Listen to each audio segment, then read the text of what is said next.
নমস্কার। বৃহৎ বিষ্ণু পুরাণ তৃতীয় খণ্ড নবম অধ্যায় আশ্রম চতুষ্ক ধর্মকথন। পূর্ব কহে শুনো শুনো ওহে মহিপতি, বর্ণন করিব এবে অপূর্ব ভারতী।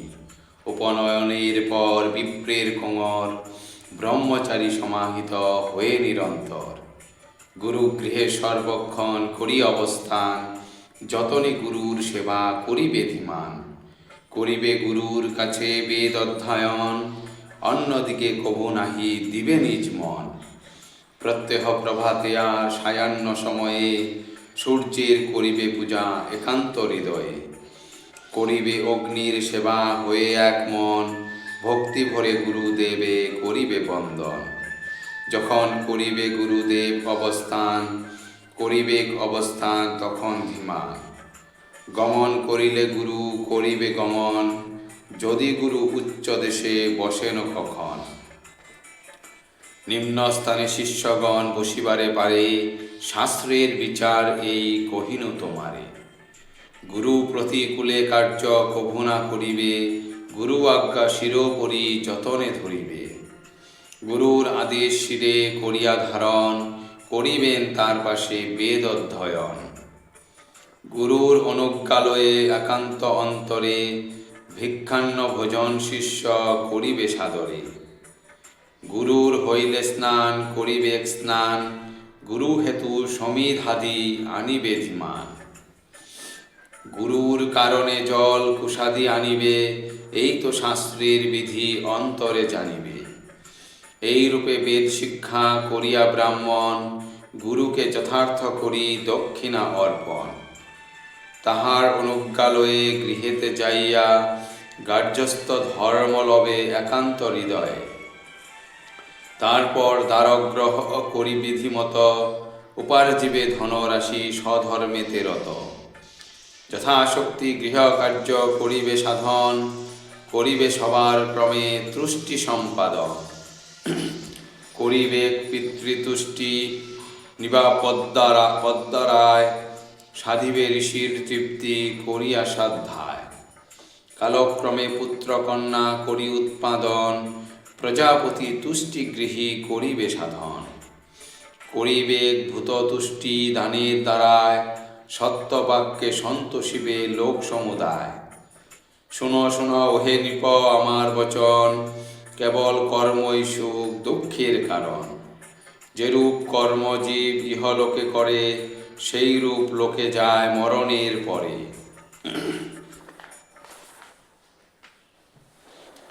কি ভিক্ষুক পরিব্রাজ ব্রহ্মচারিয়ার, প্রতিষ্ঠা করয়ে লাভ গৃহীর আকার। এই হেতু গৃহাশ্রম সর্বশ্রেষ্ঠ হয়, কহিনু তোমার পাশে শাস্ত্রের বিষয়। যেসব ব্রাহ্মণ করে বেদ আচরণ, তীর্থস্নান কিংবা করে ধরা পর্যটন। নিকেতন শূন্য আর হয়ে অনাহারী, সন্ন্যাসী হইয়া যারা ভ্রমে ঘুরি ফিরি। গৃহস্থ তাদের হয় সবার আশ্রয়, শাস্ত্রের প্রমাণ এই জানিবে নিশ্চয়। এ হেতু তাহারা আসি অতিথি হইলে, স্বাগত জিজ্ঞাসা করি অতি কুতূহলে। বিধানে তাদিগে গৃহী করিবে দান, মিষ্ট বাক্যে সম্ভাষিবে হইয়া ধীমান। গৃহেতে আগত যদি হয় কোন জন, ভোজ্য সজ্জা সেই জনে করিবে অর্পণ। অতিথির আশা ভঙ্গ যেই গৃহী করে, অতিথির পাপ আসি আক্রমে তাহারে। গৃহীর যতেক পূর্ণ করিয়া গ্রহণ, অতিথি মনের সুখে করয়ে গমন। অবজ্ঞান অহংকার গৃহী না করিবে, দম্ভ পরিতাপ আদি সর্বথাতে জীবে। কভু না করিবে গৃহী নিষ্ঠুরাচরণ, উপঘাতে মতি গৃহী না দিবে কখন। এইসব ধর্মগৃহী যদি রক্ষা করে, বন্ধন বিমুক্ত হয়ে যায় স্বর্গপুরে। এই রূপে নিজ ধর্ম করিয়া পালন, বৃদ্ধকাল উপস্থিত দেখিবে যখন। রমণীর ভার দিয়া পুত্রের উপরে, বানপ্রস্থ অবলম্বী হবে তার পরে। অথবা সঙ্গেতে লবে রমণ আপন রমণী, এই তো শাস্ত্রের বিধি ওহে নৃপমণি। বনবাসী হয়ে পড়ে সেই গৃহীজন, পর্ণমূল ফল মাত্র করিবে ভোজন।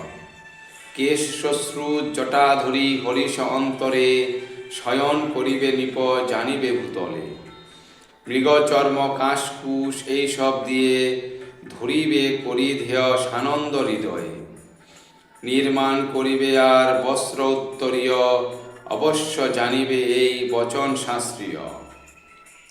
প্রতিদিন করিবে ত্রিসন্ধ্যা স্নান, দেবপূজা হোম আদি যেমন বিধান।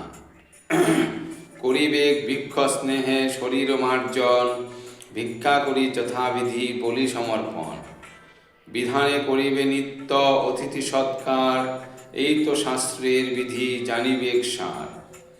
শীত গ্রীষ্ম জন্য ক্লেশ সহ্য করি রবে, বিধানে যতনে তপ সতত সাধিবে।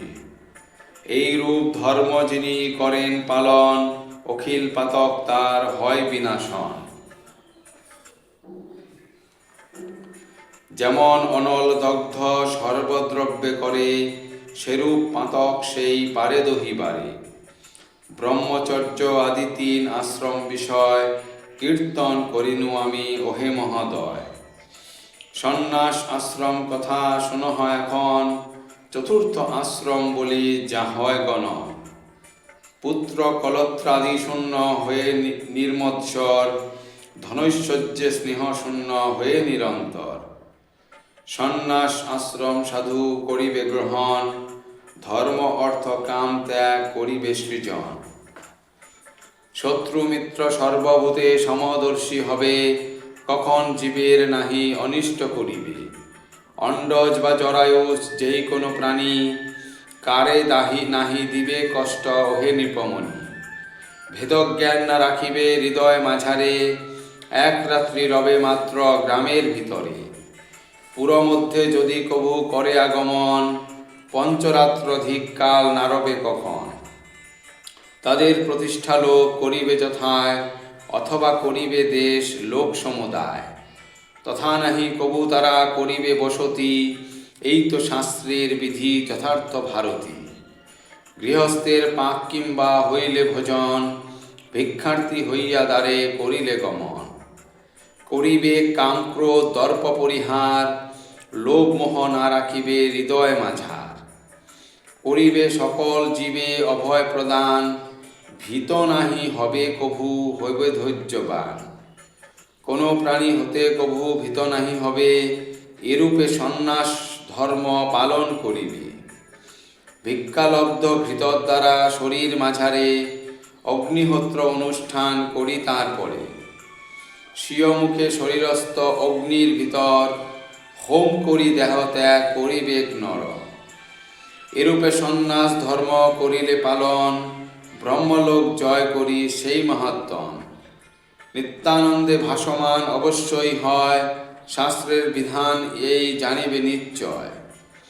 শ্রী বিষ্ণু পুরাণ কথা সুললিত অতি, বিরচিল দ্বিজকালী মধুর ভারতী। ধন্যবাদ। সমাপ্ত।